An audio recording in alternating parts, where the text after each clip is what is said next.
ডিম আমরা কম বেশি বাড়িতে সবাই পছন্দ করি।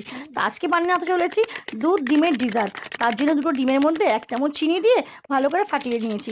তারপরে আমি নিয়ে নিয়েছি 1 প্যাকেট গুঁড়ো দুধ, পরিমাণ মতন জল। জল আর দুধ দিয়ে একটা লিকুইড দুধের মিশ্রণ বানিয়ে নিয়েছি।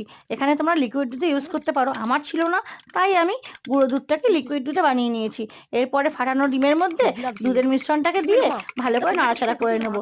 তারপরে দুটো বাটি নিয়ে তাতে তেল ব্রাশ করে ডিমের মিশ্রণটা ঢেলে দেবো। ভালো করে সুন্দর করে ঢেলে নিতে হবে। আর এদিকেও হচ্ছে কড়াইতে আমি জল দিয়ে উপরে থালা সাজিয়ে দিয়েছি।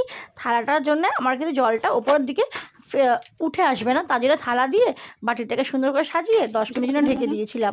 ঢাকনাটা তুলতেই দেখো আমার কিন্তু ডিজার্টটা একদম তৈরি হয়ে গেছে। আর তারপরেও আমি একটুখানি টুথপিক নিয়ে চেক করে নিলাম।